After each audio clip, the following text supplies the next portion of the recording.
Influencers video, I have with me David Brown, Technical Manager, Derivatives at Royal London Asset Management. Welcome to the video. Thanks for having me. Now, David, can you tell us a little bit about yourself before we begin? Yeah, I've worked in operations based roles for the last 25 years. 25, yeah, probably about that. And effectively, I've covered most areas of operations, including all types of reconciliations, corporate actions, settlements. In the last 15 years, I've had a very prime focus on derivative operations, both ETDs and OTCs. And the last 2 or 3 years, I've really been working as a type of project manager, SME specialist, developing our EMIR and regulatory change derivative operations at Royal London. So EMIR, central clearing, that's the topic that we're going to be talking about today. You've already gone through this process with Royal London Asset Management. Can you tell us a little bit as to why you decided to start clearing already under EMIR? Okay. We basically decided to be early adopters, I think, when the regulations were first proposed, as I say, proposed rather than published. I think a lot of people were sceptical how long it would take to come through, and a lot of people were making decisions to wait until the mandatory deadlines were finalised. We took the strategic decision that we believe central clearing was definitely going to become in fruition, and we wanted to be really at the heart of it and help evolve the process within the industry so that we could gain benefits from for our clients. We felt that being at the heart of it, we could build an efficient and cost-effective process for our clients. And we wished to really leverage our existing relationships and try and create the best services we could from those. So examples of that is we believe we've helped evolve some of the CCPs' product offerings.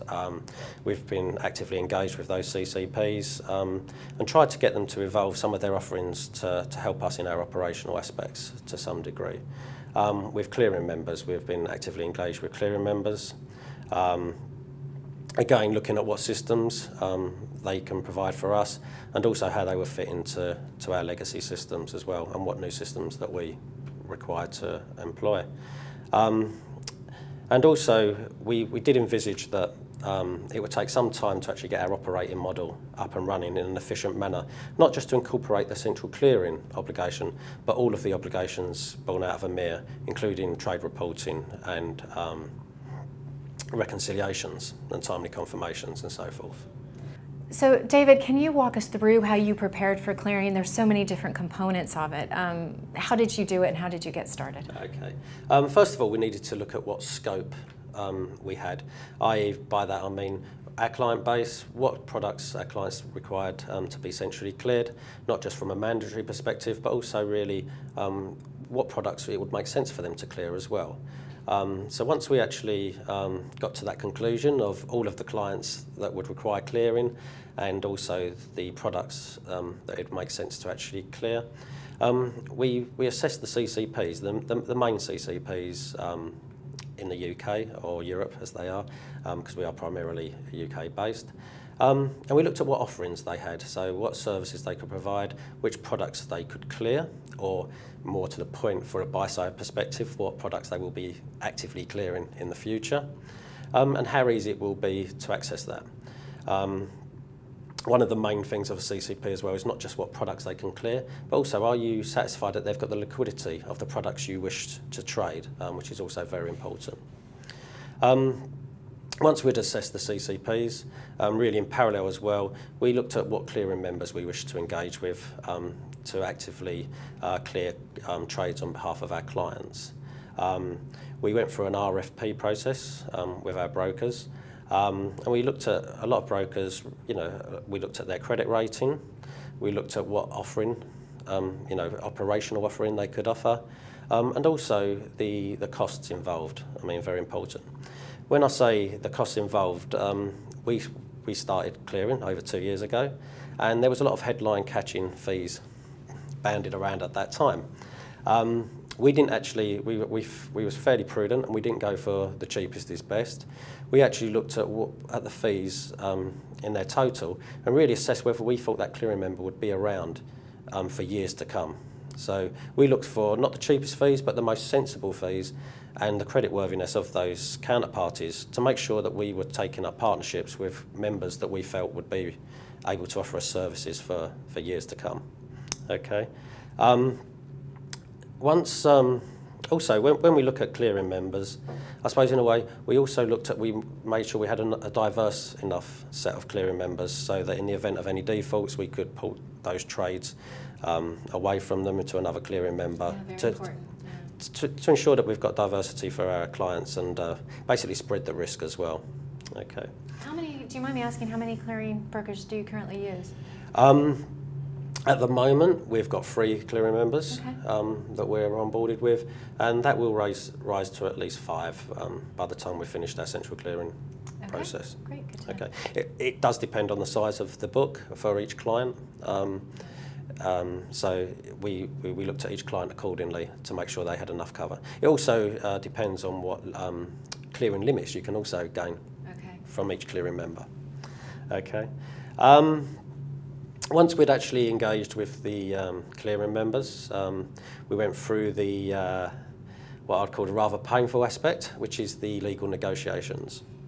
So if we look at the legal contracts that are involved in central clearing, they have evolved in the last 2 or 3 years, but there's a lot of standardised broker contracts out there, but they're generally standardised via terms that have been negotiated by mainly the sell-side organisations. So they may not be totally, buy-side organisations may not be totally comfortable with some of the terms in those.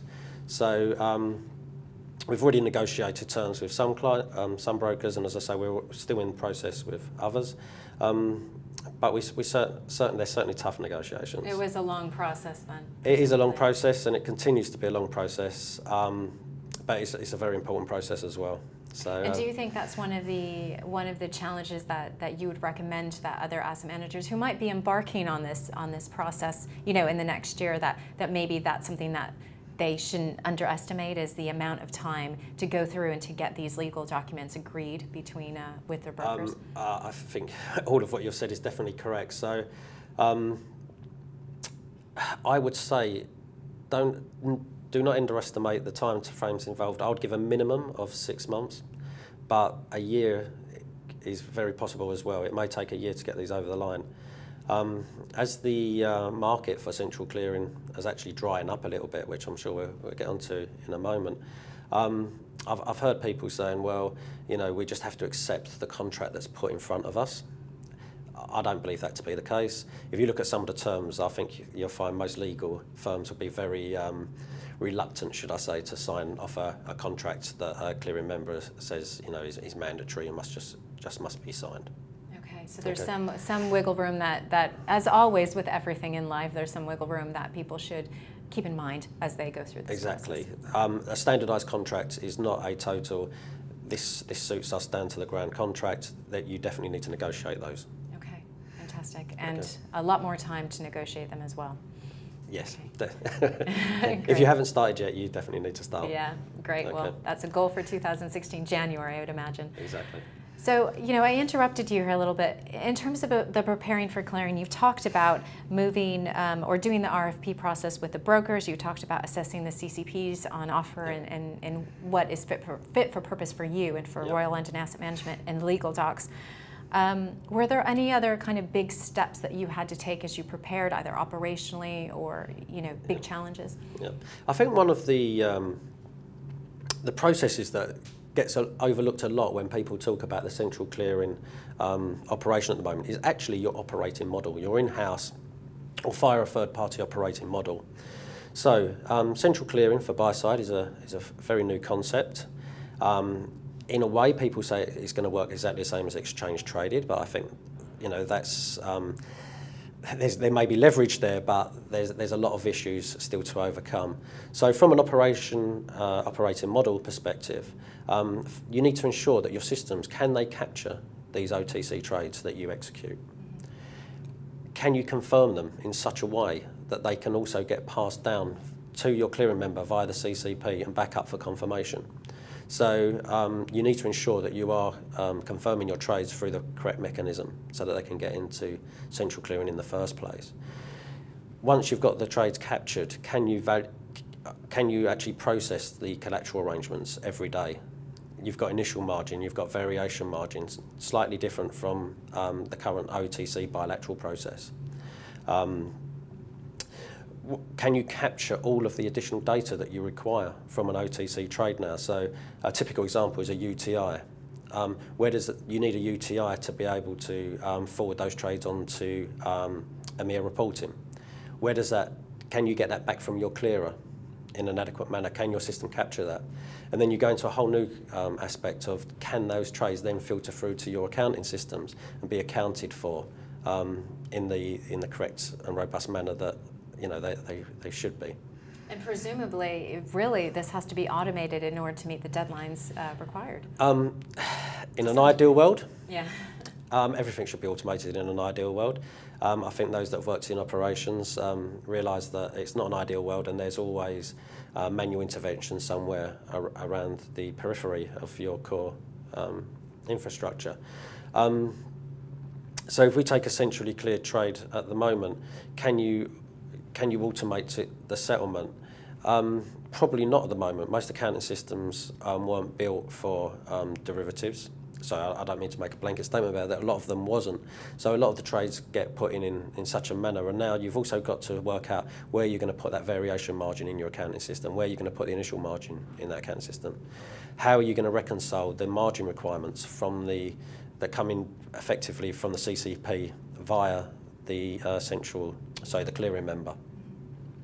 And how are you going to decide which collateral you're going to post? Also, how the operational teams are going to get that collateral to the clearing member within the timeframes. Sticking with the operations question, because obviously it's a hugely complex operating model, as you've just described. Was there a really big challenge that you came across as you worked through the operations and the systems and the technology?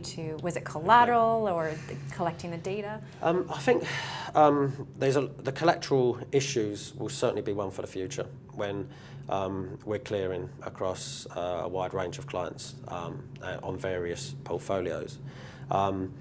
Because if we take bilateral trades, your profit and loss, effectively your variation margin. At the moment, you can, in a bilateral world, post stock collateral to satisfy the margin requirements, or collateral requirements as they are at this point in time. But once they go into centrally cleared trades, the variation margin must be paid in cash in the denomination of those trades.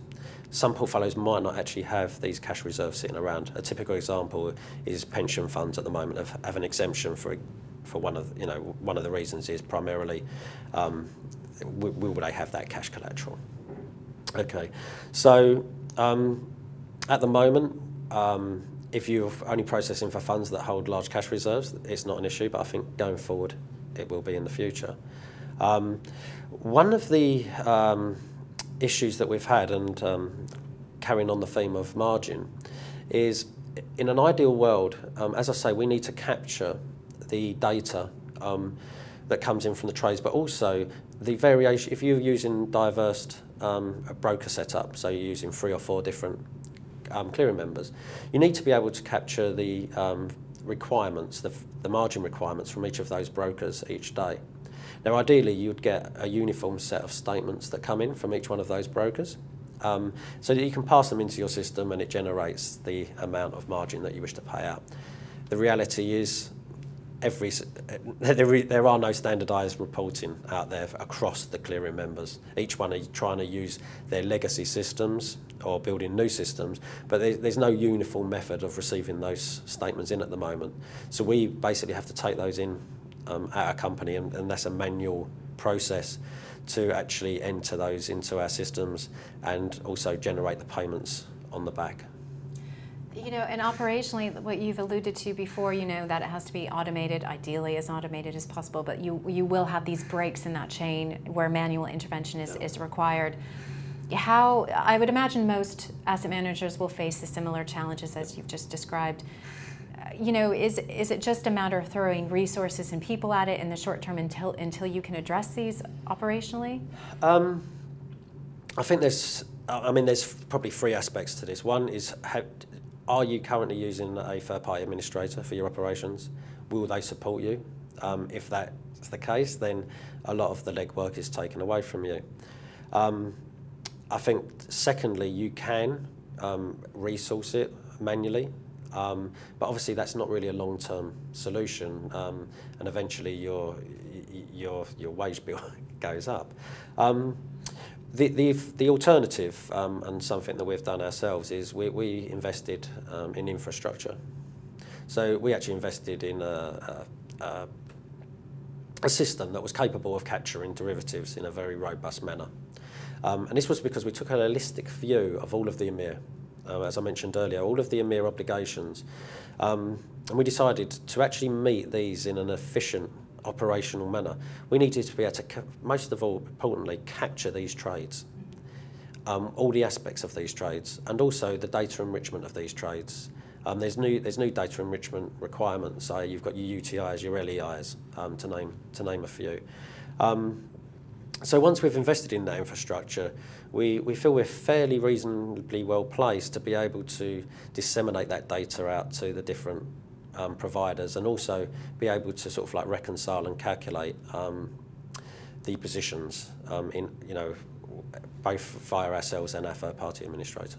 So you took it upon yourself to really invest in this from an infrastructure and technological perspective to give you a foundation really needed to support central clearing, but also, as you mentioned, trade reporting. Yes, okay. yes, we invested in a new system, basically. Okay. So. And looking to the future, David, so two questions for you. What's kind of the next step for Royal London Asset Management? You mentioned already that, you know, this is a journey and that you're not quite done yet. Is there a milestone that you hope to hit in 2016, or something that's on your plate that you're working towards next year, for instance? Okay. Although we're building out our central clearing offering, it's been primarily focused on our largest client at the moment. This is due to the fact that the mandatory deadline comes up for that client a lot before the, well, I think it's 6 months to a year before our other clients. So 2016 is going to be a big challenge for us, because we're going to have try and build out the central clearing offering across all of the applicable clients. And also ensure that each one of those has clearing members with sufficient clearing limits, and also on preferred terms. So we anticipate there's going to be a lot of legal contracts to negotiate next year, basically ensuring that we're fair to all of our clients, so that we can leverage the best terms across all of our clearing members, and ensuring that all of those clients fit within our infrastructure. Okay, great. Well, the final question, David, you know, it sounds like a lot of asset managers who are about to embark on this change now will be able to use what you've described already as kind of a blueprint for what they're going to have to go through. Is there any advice that you would give other asset managers who are about to start this process for how to kind of alleviate the painful process, or just kind of get through it a little bit more efficiently, if at all possible? Well, I think the first point definitely is you need to start now. I think now is probably still fairly late to start building out your central clearing capability. So, you know, now's the time definitely to start. Try and exit clearing members. I think it's quite widely known within the industry. We've had several big names actually drop out of the clearing business. Okay, so there's the amount of clearing services out there is definitely a shrinking pool at this point in time. Get involved, get engaged, you know, as quick as you can now with clearing members, to make sure that you can actually access these clearing services. One of the things that I think a lot of people are doing at the moment is trying to leverage existing relationships. So although clearing members aren't offering as great terms as they used to, or as many services as they were a year ago, if you've got a good relationship and you do have a business with those clearing members, you know, they may be the banks to actually try engaging with at this point in time. Certainly choose your clearing members as soon as possible and get on with those legal negotiations. And you don't, the only advice, I'm not a legal person, but you don't have to accept every single term on there. You know, make sure they fit your business as much as they fit the clearing member. And agree fees that are sensible for both you and the counterpart. You know, you need to ensure that that counterpart is going to want to service you for the years to come. It's a relationship after all. It has to. It is. It's a two-way relationship, yeah. and it has to be fair to both sides. And stand to the test of time as well. Exactly, because you want this to be sustainable, and in the event of a default, you need your strategic partners to be there to help you through those crises. Yeah. Hopefully there won't be one, obviously. Absolutely.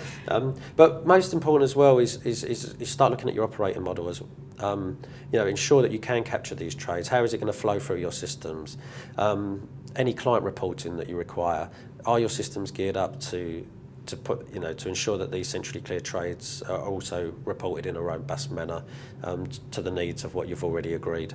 Can you value them? Are you going to reconcile them daily each day? Can you ensure that you've got the collateral available for any margin calls? Also very important, the calls to be made for collateral generally tend to, now if you look at most agreements, are very early in the morning. Are you operationally set up to be able to make those calls? Oh, that's a very good tip, okay. Okay, so if we look at bilateral world at this moment, you look at your valuations, you reconcile against your CSAs, and you make a decision whether you need to transfer collateral, and it usually settles T+1. The time frames are not that stringent. You know, you've got till 12 o'clock, 1 o'clock, whatever your cut-off times are. You'll find with central clearing margin, you may need to be able to be in a position to actually process that payment, or ask for that. Or ask for the initial margin back by 9 o'clock in the morning, 8 o'clock in the morning, or 9 o'clock in the morning. So you need to ensure that your operational team are ready to make that call. So understanding these timeframes, and then more importantly, making sure that operationally you can meet them. Yeah. Okay. Well, Totally. you've given quite a lot of good advice here. Just to kind of summarize some of them. I mean, get started now. Yep. Get the legal docs in order, and the negotiation process is quite a long process by the sound of it in terms of timing. But you know, some negotiation to be had, ideally, and then look at your operating model and some of these other tips in terms of you know, understanding where the automation can be had, and maybe where, you know, you have to look at timings to understand where you stand early on. So, so thank you, David, for sharing your insight and your tips with us today. Good. Thank you.